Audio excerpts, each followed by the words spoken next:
Hey guys, Terry BMS here. I wanted to give you a quick JB4 mobile preview of our new Audi tuning. You'll notice I'm using my phone mount here.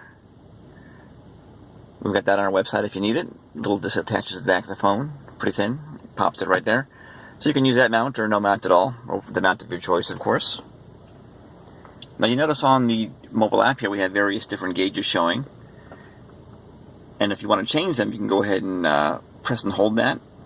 You'll have a list of all the parameters in here that you can select on the gauge.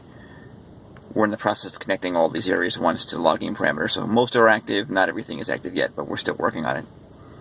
A good one to put on there is the map number. You'll see I'm on map 0 here, which disables the JB4 altogether. And if you want to change the tuning, all you have to do is double click that, and it pops up your map selection. So I can turn on, say, map 1, the performance map. And switching back and forth is just as easy there. Some other features of the app include the ability to read and delete codes. Check this out.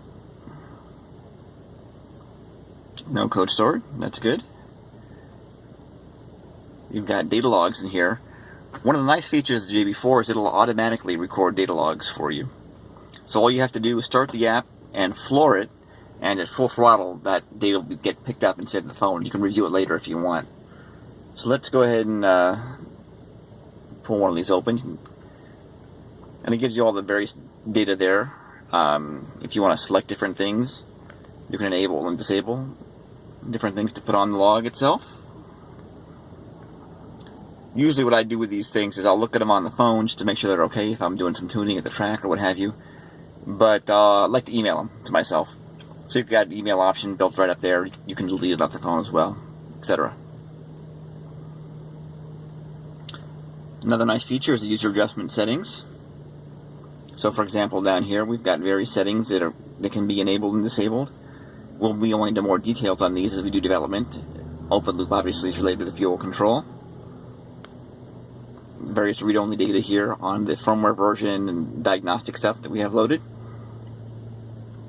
A nice useful feature on here are the boost by gear, which can come in really handy, especially on a higher horsepower car with larger turbos, where you want to lower power in first gear out of the hole, try and keep the transmission alive.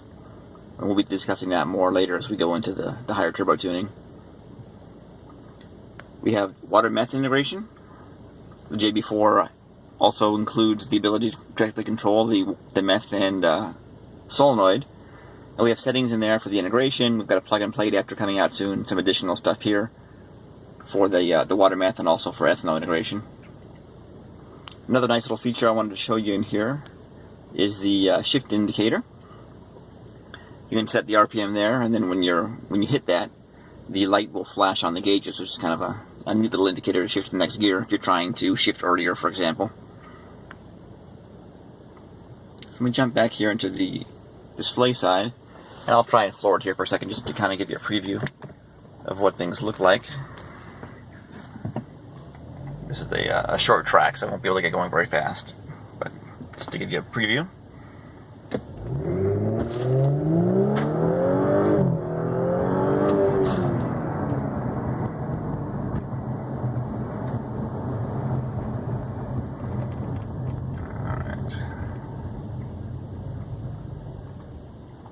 So you'll notice it automatically saved the log. I can go here onto logs. You'll see it appeared there. And if I want to graph that and check out the specifics, I can. So we'll be posting more videos like this showing you guys how some of the features work. Look forward to seeing them soon.